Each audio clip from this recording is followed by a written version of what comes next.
ওং নমঃ ভগবতে বাসুদেবায়।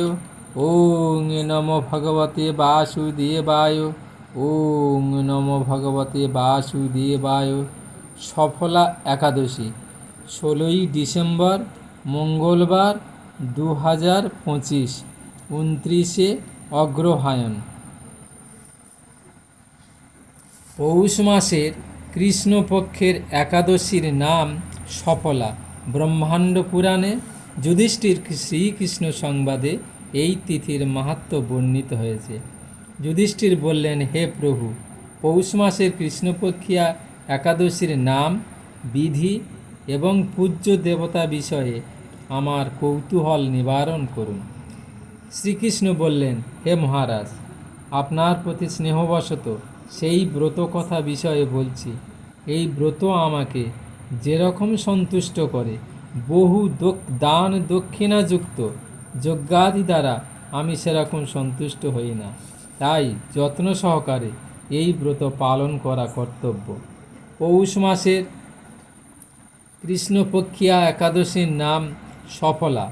নাগেদের মধ্যে যেমন শেষ নাগ, পক্ষীদের মধ্যে যেমন গরুড়, মানুষের মধ্যে যেমন ব্রাহ্মণ, দেবতাদের মধ্যে নারায়ণ সর্বশ্রেষ্ঠ, তেমনি সকল ব্রতের মধ্যে একাদশী ব্রতই সর্বশ্রেষ্ঠ।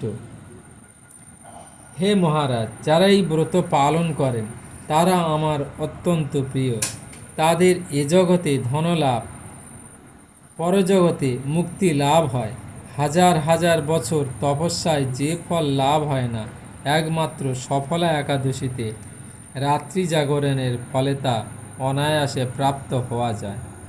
মহিষ্মত নামে এক রাজা প্রসিদ্ধ চম্পাবতী নগরে বাস করতেন। রাজার 4 জন পুত্র ছিল, কিন্তু তার পুত্র লুম্ভক সর্বদা পরস্ত্রীগমন, মদ্যপান প্রভৃতি অসৎ কার্যে রত ছিল। সে সর্বক্ষণ ব্রাহ্মণ, বৈষ্ণব, দেবতাদের নিন্দা করত। পুত্রের এই আচরণে ক্ষুব্ধ হয়ে রাজা তাকে রাজ্য থেকে বার করে দিলেন। স্ত্রী, পুত্র, পিতামাতা, আত্মীয় স্বজন পরিত্যক্ত হয়ে সে এক গভীর বনে প্রবেশ করল। সেখানে কখনো জীব হত্যা, আবার কখনো চুরি করে জীবন ধারণ করতে লাগলো। কিছুদিন পরে একদিন সে নগরে প্রহরীদের কাছে ধরা পড়ল, কিন্তু রাজপুত্র বলে সেই অপরাধ থেকে সে মুক্তি পেল। পুনরায় সে বনে ফিরে গিয়ে জীব হত্যা ও ফলমূল আহার করে দিন যাপন করতে লাগল। ওই বনে বহু বছরের পুরানো একটি বিশাল অশ্বত্থ বৃক্ষ ছিল। সেখানে ভগবান শ্রী বাসুদেব বিরাজমান বলে বৃক্ষটি দেবত্ব প্রাপ্ত হয়েছে। সেই বৃক্ষতলে পাপ বুদ্ধি লুম্ভক বাস করত। বহুদিন পর তার পূর্বজন্মের কোনো পুণ্য ফলে সে পৌষ মাসের দশমী দিনে কেবল ফল আহারে দিন অতিবাহিত করল, কিন্তু রাত্রিতে অসহ্য শীতের প্রকোপে সে মৃতপ্রায় হয়ে রাত্রি যাপন করল। পরদিন সূর্যোদয় হলেও সে অচেতন হয়েই পড়ে রইল। দুপুরের দিকে তার চেতনা ফিরল। ক্ষুধা নিবারণের জন্য সে অতি কষ্টে কিছু ফল সংগ্রহ করল।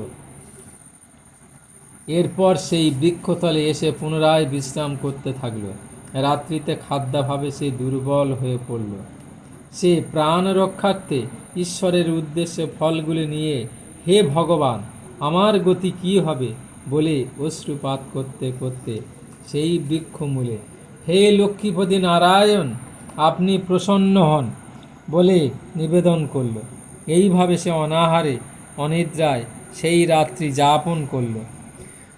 ভগবান নারায়ণ সেই পাপী লুম্ভকের রাত্রি জাগরণকে একাদশীর জাগরণ ও ফল অর্পণকে পূজা বলে গ্রহণ করলেন। এইভাবে অজ্ঞাতসারে লুম্ভকের সফলা একাদশী ব্রত পালন হয়ে গেল। প্রাতঃকালে আকাশে দৈববাণী হলো, হে পুত্র, তুমি সফলা ব্রতের পুণ্য প্রভাবে রাজ্য প্রাপ্ত হবে। সেই দৈববাণী শোনা মাত্রই লুম্ভক দিব্য রূপ লাভ করল। তার পাপ বুদ্ধি দূর হলো। সে পুনরায় নিষ্কণ্টক রাজ্য লাভ করল। স্ত্রী পুত্র সহ কিছুকাল রাজ্য সুখ ভোগের পর পুত্রের উপর রাজ্যের ভার দিয়ে সে সন্ন্যাস আশ্রম গ্রহণ করল। অবশেষে মৃত্যুকালে সে অশোক অভয় ভগবানের কাছে ফিরে গেল। হে মহারাজ, এভাবে সফলা একাদশী যিনি পালন করেন তিনি জাগতিক সুখ ও পরে মুক্তি লাভ করেন। এই ব্রতে যারা শ্রদ্ধাশীল তারাই ধন্য, তাদের জন্ম সার্থক, এতে কোনো সন্দেহ নেই। এই ব্রত পাঠ ও শ্রবণে মানুষের রাজসূয় যজ্ঞের ফল লাভ হয়। পারণ, এই ব্রতের পারণ সকাল 6:11 থেকে সকাল 9:45 মধ্যে। সফলা একাদশীটি অবশ্যই পালন করবেন। পরমেশ্বর ভগবানের আশীর্বাদ আপনাদের উপর বর্ষিত হবে। যদি আমাদের চ্যানেলটি ভালো লেগে থাকে তাহলে চ্যানেলটি সাবস্ক্রাইব ও লাইক করে পাশে থাকবেন এবং বেশি বেশি করে শেয়ার করে দেবেন। ওং নমো ভগবতে বাসুদেবায়। ওং নমো ভগবতে বাসুদেবায়। ওং নমো ভগবতে বাসুদেবায়।